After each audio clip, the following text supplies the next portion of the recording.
لا جرم انما تدعوننی الیہ، نہیں ہے کوئی شک اس میں یہ کہ جس کی طرف تم مجھے بلاتے ہو، دعوت دیتے ہو، لیس لہ دعوت فی الدنیا ولا فی الآخرہ،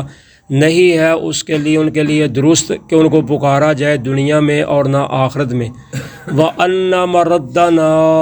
إِلَى اللَّهِ، اور یہ کہ ہم لٹائے جائیں گے اللہ کی طرف۔ وَأَنَّ الْمُسْرِفِينَ هُمْ أَصْحَابُ النَّارِ، اور یہ کہ حد سے آگے بڑھنے والے وہی لوگ ہیں آگ والے۔ اب جو مومن بندہ تھا قوم فرعون کا، جو موسیٰ علیہ السلام پر ایمان لا چکا تھا، تو اس نے کہا کہ تم مجھے جن چیزوں کی طرف دعوت دیتے ہو نا، یعنی غیر اللہ کی طرف، پیچھے والی آیت کا جو کل سبب پڑا تھا آخری تھا کہ تم مجھے دعوت دیتے ہو تاکہ میں اللہ کے ساتھ کفر کروں اور اس کے ساتھ شریک ٹھہراؤں جس کا مجھے پاس علم ہی نہیں ہے، تو میں تو تم کو بلاتا ہوں اس کی طرف جو غالب بھی ہے، بخشنے والا بھی ہے۔ تو اب کہتے ہیں کہ اس بات میں کوئی شک ہی نہیں ہے کہ جس کی طرف تم مجھے بلاتے ہو ان کے لیے تو یہ درستی نہیں ہے کہ ان کو پکارا جائے دنیا میں اور آخرت میں، یعنی نہ وہ سن سکتے ہیں، نہ وہ جانتے ہیں، نہ دیکھتے ہیں، کسی قسم کے نفع نقصان کے تو وہ مالک ہیں ہی نہیں۔ تو جب وہ ہے بت معبود ان کو تم بنایا ہوا ہے، تو یہ کیسے ہو سکتا ہے کہ ان کو پکارا جائے؟ اور فرمایا کہ ہم نے اللہ کی طرف ہی لوٹ کر جانا ہے، یعنی نہ یہ دنیا میں ہمارا کوئی فائدہ کر سکتے ہیں، نہ آخرت کو جب اللہ کا عذاب ہوگا نہ وہاں ہمیں کوئی عذاب سے ٹال سکتے ہیں، نہ کوئی ہماری شفاعت کر سکیں گے یہ، تو ان کو کیوں پکارا جائے؟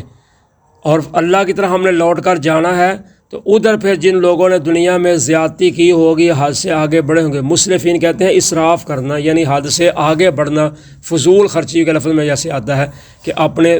خرچے سے علاوہ فضول خرچہ کرنا، اس کو اسراف کہتے ہیں۔ تو اسی طرح کہ حد سے آگے بڑھنا، جو اللہ نے حد مقرر کی ہوئی ہے اس سے آگے گزرنے والے کو اسراف کہتے ہیں۔ تو فرمایا جو حد سے آگے بڑھنے والے ہیں وہی لوگ آگ والے ہیں۔ فَسَتَذْكُرُونَ مَا أَقُولُ لَكُمْ، پس ان قریب تم یاد کرو گے جو میں تم کو کہتا ہوں۔ وَأُفَوِّضُ أَمْرِي إِلَى اللَّهِ، اور میں اپنا معاملہ اللہ کے سپرد سونپتا ہوں۔ ان اللہ بصیر بالعباد، بے شک اللہ تعالیٰ اپنے بندوں کو دیکھنے والے ہیں۔ تو کہنے لگا کوئی بات نہیں، تم میری باتیں مانتے تو نہیں، میں نے تو تم کو بڑا سمجھایا ہے کہ یہ فرعون کا راستہ سیدھا نہیں ہے، اصل راستہ سیدھا موسیٰ علیہ السلام والا ہے، تو تم نہیں مانتے، چلو کوئی بات نہیں، ایک وقت آئے گا کہ تم میری باتوں کو پھر یاد کرو گے کبھی، تو کہو گے واقعی وہ سچ کہتا تھا، تو چلو میں اپنا معاملہ اللہ کے سپرد کر دوں، یعنی جتنا میں نے تم کو سمجھانا تھا سمجھا لیا ہے، اب تو تم میرے بھی اور موسیٰ کے قتل کے بھی در پے ہو گئے ہو، تو اس لیے میں اپنا معاملہ اللہ کے سپرد کرتا ہوں، کیونکہ میرا اللہ وہ ہے جو اپنے بندوں کو دیکھنے والا ہے، تو اللہ کی نگاہ ہر پر ہے، اللہ دیکھ لے گا تم کو تم کیا کرتے ہو، تو میں اپنا معاملہ اللہ کے سپرد کر دیتا ہوں۔ فَوَقَاهُ اللَّهُ سَيِّئَاتِ مَا مَكَرُوا، پس اللہ نے بچا لیا اس کو ان کی بری تدبیروں سے جو انہوں نے کی۔ وَحَاقَ بِآلِ فِرْعَوْنَ سُوءُ الْعَذَابِ، اور گھیر لیا آل فرعون کو برے عذاب نے۔ تو اللہ تعالیٰ فرماتے ہیں کہ ہم نے اس کو تو بچا لیا، یعنی وہ موسیٰ علیہ السلام کے ساتھ چلے گئے، اللہ نے ہجرت کا حکم دے دیا کہ اب انہوں نے سمجھنا نہیں ہے، تو اب کیونکہ فرعون کہتا تھا میں نے اس کو چھوڑنا نہیں موسیٰ کو، اور اس کو بھی ساتھ جو تھا، تو اللہ نے فرمایا ہم نے اس کو بھی بچا لیا ان کی بری تدبیروں سے، اور آل فرعون کو برے عذاب نے گھیر لیا، یعنی وہ تو دریا سمندر پار کر کے، تو اللہ تعالیٰ نے ان کو بحیرہ کلزم جو تھا اس میں اللہ تعالیٰ نے ان کو ڈبو دیا، فرعون کو اور آل فرعون کو سب کو۔ النار یعرضون علیہا غدوا وعشیا، آگ وہ پیش کیے جاتے ہیں اس پر صبح اور شام۔ ویوم تقوم الساعہ، اور جس دن قیامت قائم ہوگی، ادخلوا آل فرعون اشد العذاب، تم داخل کرو آل فرعون کو سخت عذاب میں۔ تو اب اللہ تعالیٰ فرماتے ہیں کہ جو فرعون تھے اور جو اس کی آل تھی ان کو صبح و شام ان کو آگ پہ پیش کیا جاتا ہے، تو اس سے مراد ہے عالم برزخ یعنی قبر والی زندگی۔ تو جب قیامت کا دن ہوگا اس دن کہا جائے گا ان کو پھر اب سخت عذاب میں داخل کر دو۔ تو اس سے عذاب قبر جو ہے وہ ثابت ہوتا ہے اس آیت میں کہ قبر کا عذاب جو ہے برحق ہے،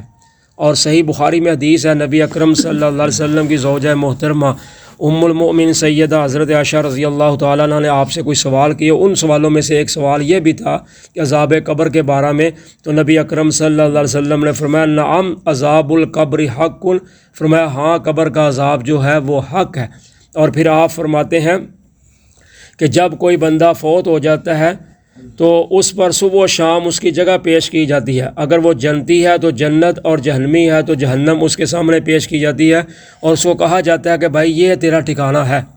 یعنی روزانہ صبح و شام اس پر پیش کی جاتی ہے۔ اور پھر حدیث میں بھی آتا ہے نبی اکرم صلی اللہ علیہ وسلم جب نماز پڑھتے تو تشہد میں بیٹھتے، آخری تشہد جس میں سلام پھیرنا ہوتا تو اس میں آپ پڑھتے اللہم انی اعوذ بک من عذاب القبر واعوذ بک من فتنۃ المسیح الدجال واعوذ بک من فتنۃ المحیا والممات، اور دوسری طرح بھی ہے اللہم انی اعوذ بک من عذاب القبر واعوذ بک من عذاب جہنم۔ تو گویا کہ عذاب قبر جو ہے وہ برحق ہے۔ تو جو آج عذاب قبر کے منکر لوگ ہیں کہتے ہیں جی قبر کوئی نہیں ہے، کوئی عذاب نہیں ہے، آگے ہی جا کر ہوگا جو ہوگا قیامت کو، یہ ادھر کچھ بھی نہیں ہے۔ تو جو عذاب قبر کے منکر ہیں لوگ وہ کہتے ہیں جی اگر قبر کا عذاب برحق ہے تو پھر جو مر جل جاتا ہے اس کی قبر کہاں ہے، یا جیسے یہ فرعونیے ڈوب گئے ہیں دریا میں، اس کی قبر پھر کہاں ہے؟ تو ہم کہتے ہیں کہ جہاں مرضی چلا جائے اس کی وہی قبر ہے۔ آپ دیکھیں کہ آل فرعون کو اللہ تعالیٰ نے سمندر میں ڈبو دیا ہے، اب ان کو مچھلیوں نے یا جانوروں نے کھا لیا ہے جو ادھر تیرتے رہتے تھے، یا ان کو اللہ نے سمندر کی گہرائی کے نیچے پہنچا دیا ہے۔ تو وہ جہاں بھی چلے گئے ہیں اللہ تعالیٰ تو قادر ہے نا ان کو عذاب دینے پہ۔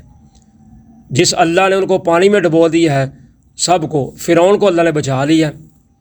مر وہ بھی گیا تھا لیکن مرے کو بچا لیا، اس کی لاش کو باہر سمندر نے پھینک دیا، آج بھی وہ مصر کے عجائب گھر میں موجود ہے۔ تو اللہ تعالیٰ نے فرمایا کہ ہم نے اس کو اس لیے باقی رکھا ہے تاکہ ہم نے قیامت تک آنے والے پیچھے لوگوں کو عبرت کے لیے رکھا ہے، تاکہ وہ اس سے عبرت حاصل کریں۔ یہ جو کہتا تھا نا انا ربکم الاعلی، میں ہی سب سے بڑا رب ہوں، اور ساتھ کہتا تھا کیا یہ جو مصر ہے اس پہ میری حکومت نہیں ہے، وہذہ الانہار تجری، تو کیا یہ سمندر میرے حکم کے مطابق نہیں چلتا؟ تو اللہ تعالیٰ فرماتے ہیں ہم نے اسی سمندر میں اس کو ڈبویا جس پہ کہتا تھا میری حکومت ہے۔ تو اب جب اسی اللہ نے باقی سب کو مار دیا، ان کا نام و نشان مٹا دیا، فرعون کو زندہ رکھ لیا، تو کیا جو رب ان کاموں پہ کرنے پہ قادر ہے وہ عذاب دینے پہ قادر نہیں ہے؟ یقیناً وہ قادر ہے۔ تو اس لیے اگر کوئی جل جائے، کوئی پرندوں کے پیڑ میں چلا جائے، کوئی دریا کی گہرائیوں میں چلا جائے، جہاں بھی چلا جائے اس کی وہی قبر ہے۔ اور پھر صحیح مسلم میں حدیث جو ہے کہ نبی اکرم صلی اللہ علیہ وسلم فرماتے تم سے پہلے بنو اسرائیل میں ایک ایسا آدمی تھا جو مردوں کے کفن چوری کرتا تھا، لوگ مردوں کو دفنا کر جاتے تھے، یہ ان کے کفن چوری کر لیتا تھا۔ تو جب مرنے لگا تو اپنے بیٹوں کو کہنے لگا بیٹو تم مجھے بتاؤ میں تمہارا باپ کیسا ہوں؟ انہوں نے کہا جی بہت اچھا ہے، یعنی ظاہر ان کی خدمت کرتا تھا، ان کے کھانے پینے کا جیسے آج ہم کرتے ہیں اپنی اولادوں کا، جہاں سے مرضی لائیں، ان کو کیا پتہ کہاں سے ہمارا باپ لاتا ہے، تو اسی طرح وہ بھی کرتا تھا اپنی اولاد کی پرورش۔ انہوں نے کہا جی بہت اچھا ہمارا باپ ہے آپ۔ تو کہنے لگا اچھا بیٹو اس طرح کرنا ہے جب میں مر جاؤں تو میرے جسم کو آگ لگا دینی ہے، آگ لگا کر اس کی راکھ بنا دینی ہے، جب راکھ بن جائے تو کچھ پانی میں بہا دینی ہے، کچھ ہواؤں میں اڑا دینی ہے۔ وہ بہت پریشان ہوئے کہ ہم یہ کیا کریں؟ انہوں نے کہا جب آپ مجھے کہہ رہے ہیں کہ آپ ہمارے باپ اچھے ہیں تو پھر میری وصیت پہ عمل کرنا ہے۔ تو انہوں نے اسی طرح کر دیا۔ اللہ تعالیٰ نے حکم دیا، دریا کو بھی ہواؤں کو بھی حکم دیا کہ اس راکھ کو جمع کرو۔ جب جمع ہو گئی تو اللہ تعالیٰ نے فرمایا قم بإذنی، میرے حکم کے ساتھ کھڑا ہو جا۔ تو وہ صحیح سلامت بندہ بن کے پھر کھڑا ہو گیا۔ تو پھر اللہ تعالیٰ نے پوچھا لما فعل تھا، یہ تو نے کام کیوں کیا ہے؟ تو وہ اس نے کہا یا رب من خشیتی کا، اے میرے رب میں نے تیرے ڈر کی وجہ سے یہ کیا ہے۔ تو اللہ تعالیٰ نے فرمایا قد غفرت لک، جا پھر میں نے تجھے معاف کر دیا۔ تو یعنی اللہ تعالیٰ یہ اس بات پہ قادر ہے۔ پھر ہم پیچھے پڑھ آئے ہیں 3 پارے میں حضرت ابراہیم علیہ السلام کا واقعہ کہ ابراہیم علیہ السلام کہنے لگے میرے رب میں چاہتا ہوں کہ مجھے دکھایا جائے کہ تم مردوں کو زندہ کیسے کرو گے۔ تو اللہ تعالیٰ فرمایا اولم تؤمن، اے میرے ابراہیم کیا تمہارا ایمان نہیں ہے؟ کہا بلا، اللہ جی کیوں نہیں، ولکن لیطمئن قلبی، لیکن میں چاہتا ہوں کہ ذرا میں آنکھوں سے دیکھ لوں، پریکٹیکل ہو جائے تو مجھے میرے دل کو سکون ہو جائے گا، باقی میں مانتا ہوں ضرور کہ تم کرو گے۔ تو اللہ تعالیٰ فرمایا اس طرح کرو، پھر 4 پرندے لو، ان 4 پرندوں کو ذبح کرو، ذبح کرنے کے بعد ان کا گوشت بناؤ، قیمہ بناؤ، مکس کر لو۔ تو ان کی جو سری ہے، سر جو ہے اس کو کچھ نہیں کرنا۔ تو جس چاروں جانوروں کو جو بھی آپ نے سر پکڑا ہوگا اس کو آپ آواز دیں، یعنی طوطا ہے یا کوا ہے یا کبوتر ہے، کوئی بھی مثال لگا لیں، تو آپ اس کو آواز دیں کوے کو، تو جو کوے کا گوشت ہوگا وہ ان سب گوشتوں سے نکل کر وہ آئے گا اور ساتھ اس کے جڑتا جائے گا، تو پھر وہ مکمل کوا بن جائے گا۔ جب ابراہیم علیہ السلام نے ایسے کیا تو ان کے سامنے یہ سب کچھ آ گیا، تو کہنے لگے اعلم ان اللہ علی کل شیء قدیر، کیا میرے رب میں جانتا ہوں کہ تو ہر چیز پہ قادر ہے۔ اور اس کے پیچھے حضرت عزیر علیہ السلام کا بھی واقعہ موجود ہے کہ 100 سال اللہ نے ان کو فوت کر کے رکھا، 100 سال کے بعد اللہ تعالیٰ نے جب ان کو زندہ کیا تو ان کا گدھا بالکل صحیح سلامت تھا، حالانکہ آپ 100 سال فوت ہوئے ہیں، 100 سال کے بعد اللہ نے گدھے کو بھی زندہ کر دیا۔ تو اس لیے جہاں مرضی کو انسان چلا جائے اس نے جانا ہی جانا ہے ایک دن قبر میں، اس کی وہی قبر ہے جس میں وہ چلا جائے گا۔ جزاکم اللہ خیر۔